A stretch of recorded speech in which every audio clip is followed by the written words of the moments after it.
Face à la crise du Covid-19, je pense qu'on aurait pu faire beaucoup plus appel à l'initiative de la population, des travailleurs eux-mêmes d'ailleurs, hein, parce que dans les entreprises, qui est le mieux placé pour savoir comment le travail peut se faire avec la sécurité nécessaire. Donc je pense que oui, on aurait pu faire confiance davantage à la population. Et puis je pense d'ailleurs qu'il y aurait eu... si, en tout cas, nous avions pu collectivement dire ce que l'on pensait, hein, je pense qu'on aurait levé les brevets sur les vaccins anti-Covid, parce que là, c'est vraiment révoltant, hein, révoltant de voir que finalement, ils font passer leurs profits avant la vie humaine. Alors voilà, on aurait réorganisé la société d'abord en fonction des intérêts de tous.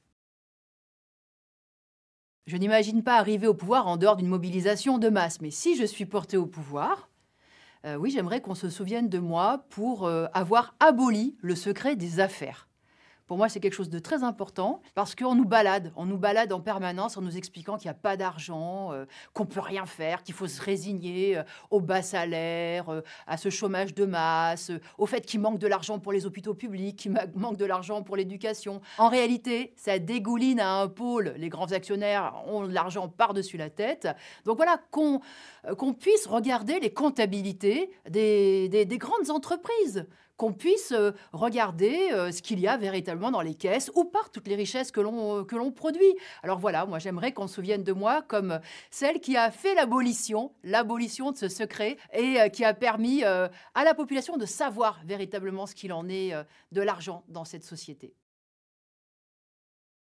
Je pense que le plus urgent qu'il y a à faire en matière d'écologie, c'est d'enlever les rênes du système productif des mains des grands actionnaires, voilà, qui ne jurent que par leur profit. Alors voilà, leur logique, c'est je fais mon fric et après moi le déluge. Et ça, c'est vrai en matière environnementale comme en matière de droits humains. Donc il faut exproprier les grands groupes, les fusionner et puis les faire fonctionner d'abord pour qu'ils répondent aux besoins, aux besoins de l'ensemble de la population. Aujourd'hui, dans ce système capitaliste, on ne cherche même pas à satisfaire les besoins en nourriture, en logement. Non, c'est un système qui est conçu pour l'accumulation à un pôle. Donc voilà, il faut l'expropriation et qu'on planifie véritablement, qu'on recense les besoins et qu'on mette en face de ces besoins les moyens de les produire. Voilà comment on éviterait cette gabegie que l'on connaît aujourd'hui et qu'on pourrait respecter évidemment l'environnement.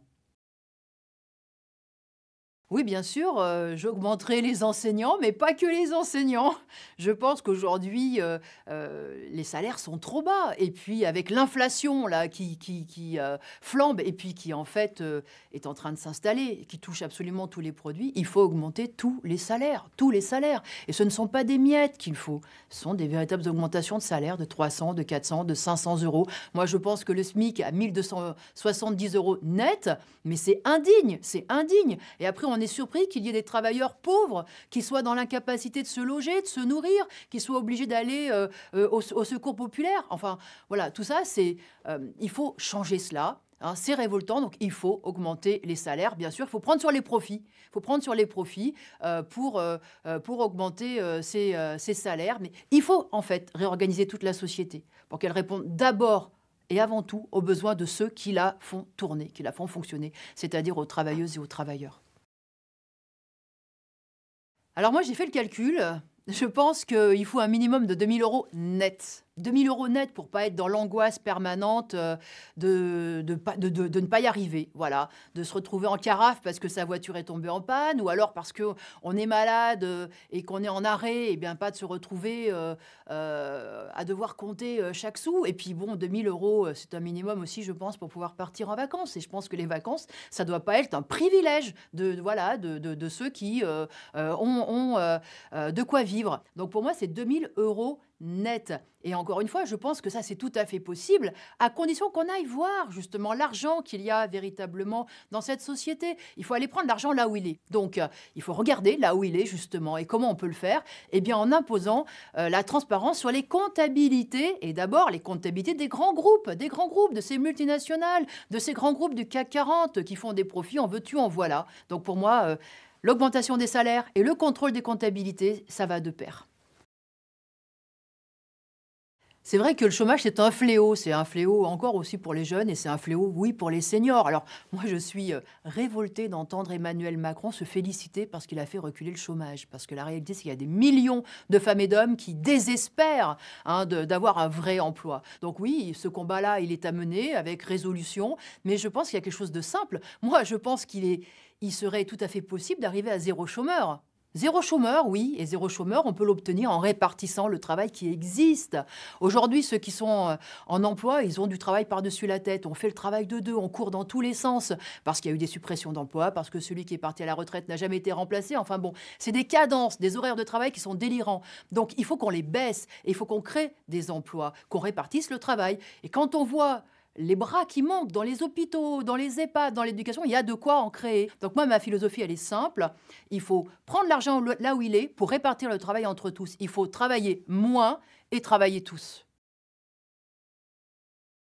Bah, je pense en effet que c'est un scandale. C'est un scandale que tous les gouvernements n'aient pas mis les moyens nécessaires, et Emmanuel Macron, comme les autres. C'est un scandale qui a encore pas les hébergements en nombre, pas l'accompagnement en nombre. Quand on voit ce qui se passe, le parcours du combattant que c'est d'aller porter plainte dans un commissariat et puis ensuite à la police, on se dit que bah oui, tout ça c'est inacceptable. Donc il faut déployer les moyens nécessaires. Mais je crois aussi beaucoup dans l'action collective, dans la solidarité et dans l'action qu'on peut mettre en place si justement on s'organise à la base. Bon, il y a bien sûr un grand rôle qui est joué par les associations, mais je pense aussi qu'il faudrait que les gens soient davantage, se connaissent et qu'on brise ce huis clos familial, qu'on puisse savoir ce qui se passe entre quatre murs, que les femmes puissent compter sur leurs voisins, voilà. Et je pense que tout ça, c'est entre nos propres mains, ça dépend de notre organisation aussi.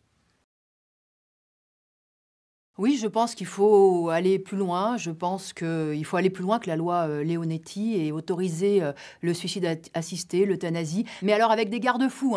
Avec des garde-fous parce qu'on reste quand même dans une société qui est vraiment pourrie par le fric. Et évidemment, il y a des comportements qui sont complètement déviants. Donc il faudrait bien sûr qu'il y ait des garde-fous. Donc moi je suis bien sûr pour le droit de mourir dans la dignité, mais je pense que ce droit, il doit aussi s'accompagner du droit de vivre dans la dignité, et y compris d'accompagner les femmes et les hommes sur leur vieux jours, dans la dignité. Et ça ne se fait pas encore aujourd'hui. Regardez ce qui se passe dans les EHPAD, regardez comment on traite les anciens. Donc je pense quand même que quand on est en grande souffrance, quand on est confronté à un handicap, à une maladie, et qu'on est sur ses vieux jours, eh bien ça compte aussi. Ça compte d'avoir un véritable accompagnement, d'avoir, voilà, d'être... d'avoir une véritable vie. Donc pour moi, les deux vont vraiment de pair.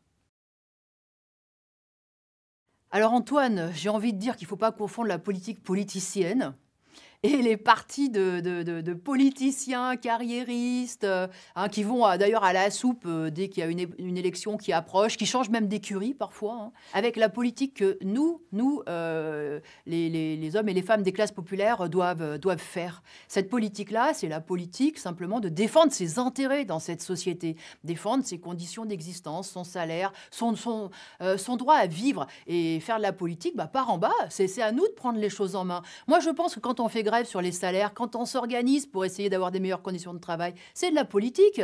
Je pense que quand on manifeste contre le recul de l'âge de la retraite, c'est de la politique. Et ça, c'est de la bonne politique. La bonne politique, c'est celle que nous ferons, en nous révoltant collectivement et en disant il faut qu'on change notre sort et même qu'on change l'ensemble de cette société capitaliste parce qu'elle nous amène dans le mur. Ça, ce sera de la bonne politique. L'échec politique dont je me souviens là... Maintenant, pris un peu à l'improviste, je dois dire. C'est en tout cas un moment, en 2003. 2003, il y avait une grande mobilisation sur les retraites et les enseignants, mais aussi les salariés de la fonction publique, je pense à EDF, je pense à bien d'autres, étaient très, très mobilisés. Donc la grève avait duré plusieurs semaines et même en fait plusieurs mois. Je m'en souviens très bien, il y avait même eu des assemblées générales interprofessionnelles. Moi, j'étais à Rieux-la-Pape à cette époque-là. Et je me souviens donc d'un mouvement qui se déployait. Et puis, un jour, en manifestation, on apprend que finalement, les syndicats, les confédérations syndicales avaient décidé d'arrêter le mouvement. Et je me souviens très bien d'avoir découvert cette décision-là et d'avoir trouvé ça extrêmement injuste et révoltant. Je me souviens vraiment d'avoir eu la rage finalement de ces confédérations syndicales qui avaient finalement décidé à notre place. Voilà. Alors moi j'en tire la leçon que la démocratie ouvrière dans un mouvement, eh ben, c'est essentiel et que la prochaine fois, il faudra se donner les moyens pour ne pas se faire voler son mouvement.